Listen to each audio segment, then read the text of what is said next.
أما بعد فأعوذ بالله من الشيطان الرجيم بسم الله الرحمن الرحيم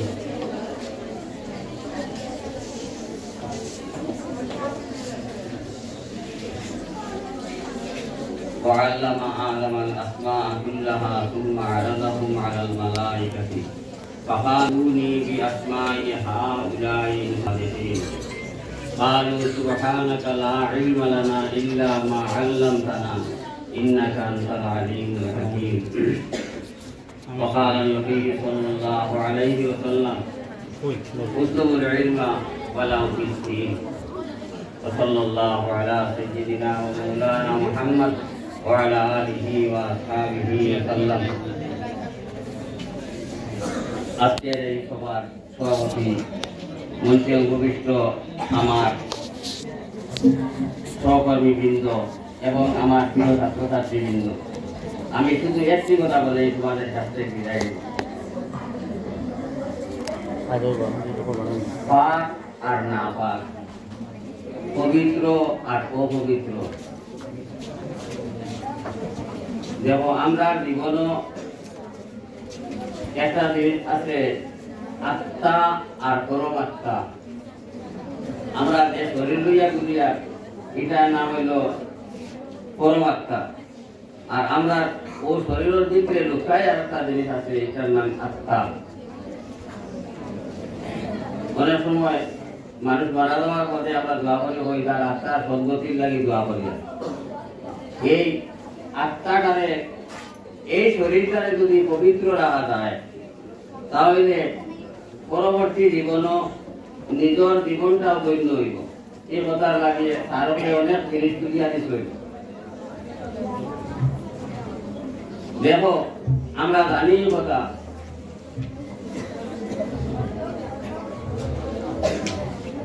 ইলম এমন এক জিনিস, এই জিনিসটা হইল আল্লাহর এক নূর। জ্ঞানটা হইল আল্লাহ তাআলার এক নূর, আর এই নূরকে আল্লাহ তাআলা অপবিত্র জায়গাত রাখেন না। জ্ঞানকে আল্লাহ তাআলা অপবিত্র জায়গাত রাখেন না, এটা পবিত্র জায়গাত রাখেন। ইমাম শাফি রহমতুল্লাহ আলাইহি তার এক শিক্ষকরে কইছিল যে আমার স্মরণ শক্তি বড় কম, আমি যা পড়ি তার মনে থাকে না। আমি যা কই আলোচনা করি, আমার স্যার হলে আমার শিক্ষক হলে আমার সামনে যা কই আমি এটা মনে রাখতে পারি না। তখন ইমাম শাফি রহমতুল্লাহ আলাইহির শিক্ষক ফকির রহমতুল্লাহ আলাইহি কইলা যে তুমি গুনাহ থেকে বাঁচিয়া থাকিও, তুমি গুনাহ থেকে বাঁচিয়া থাকিও। ও এক কথা কইছে, যদি গুনাহ থেকে পাপ কাজ থেকে বাঁচিয়া যাও তাহলে তোমার আত্মা পরমাত্মা এটা পবিত্র থাকবো।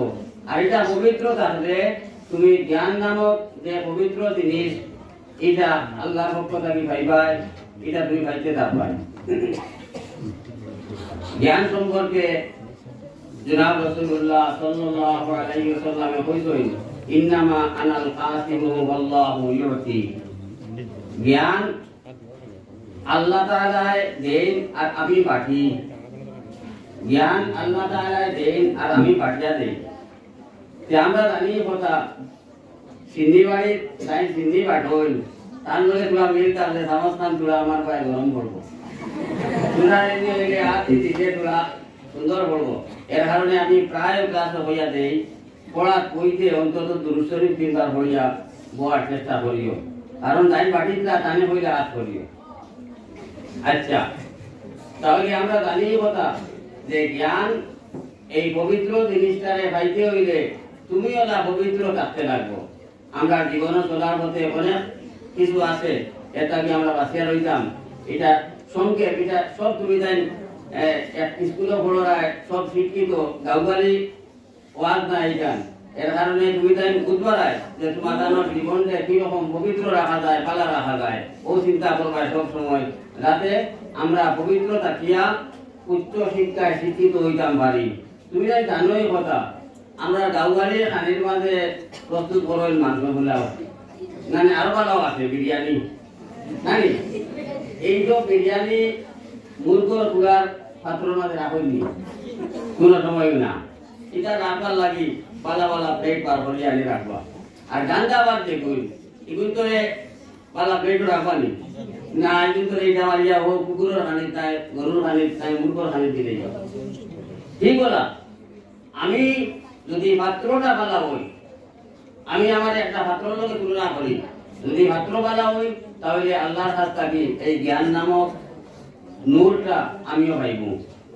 আর বই পুস্তক পড়িয়া একজন শিক্ষিত হয়ে দিতে পারে, কিন্তু তার মাঝে যদি অহংকার থাকে, তার মাঝে যদি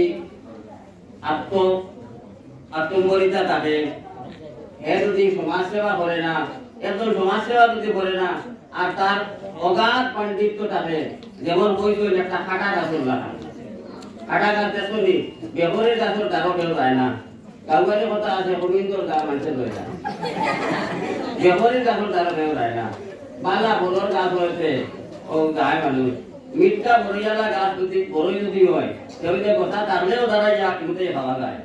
এর কারণে সবসময় চেষ্টা করবায় সমাজ সেবা করার, সবসময় চেষ্টা করবায় মা বাবার খেদমত করার, সবসময় চেষ্টা করবায় নিজের তারকল যারা আছেন তারা সম্মান করতায়।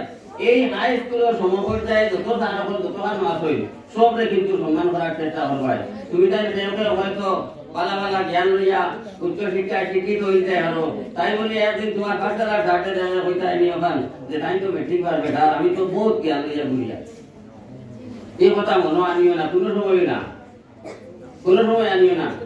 শিক্ষকের কাছ থেকে পাই জ্ঞান, আর মা বাবার কাছ থেকে পাই শরীর। মায়ে মন করলে হইবা কিতায় খাইছো দুর্তি, আর শিক্ষকে বল করলে হইবা বাবা তোমার পড়াশোনা কেমন চলে, মা তোমার পড়াশোনা কেমন চলে, কেমন হইছে, মা কিলা হইছে ওটা হইবা, এখানে স্বাভাবিক কথা।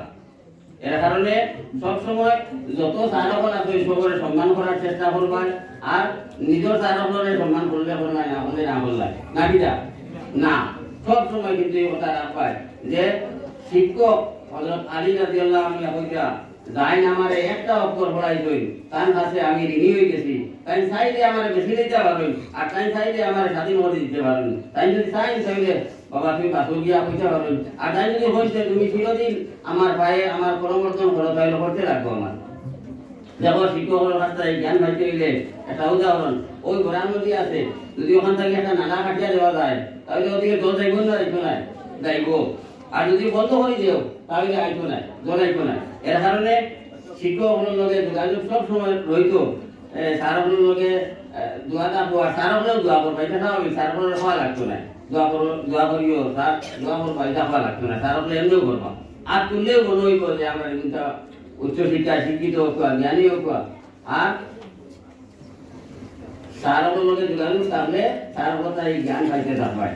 আমি এক হাদিস পড়েছিলাম, হুজুর সাল্লাল্লাহু আলাইহি ওয়াসাল্লাম কইতাম যে জ্ঞান অর্জন করার লাগে যদি চীন যাওয়া লাগে তাহলে দেখায়, যত জায়গা যাওয়া লাগে এখন তোমাদের বিদায় দেওয়ার তুমি তাই উচ্চশিক্ষা লওয়ার লাগি আরো বিভিন্ন কলেজ যাইবাই, ইউনিভার্সিটি যাইবাই, যাও উচ্চশিক্ষা লইয়া আইবাই, তুমি তাই আল্লাহ তাআলা তোমার জ্ঞান দে আরো আলোকিত করুক, তোমার দ্বারা এই সমাজের অন্ধকার দূর হোক, ও কথা কইয়া আমি আমার বক্তব্য শেষ করলাম।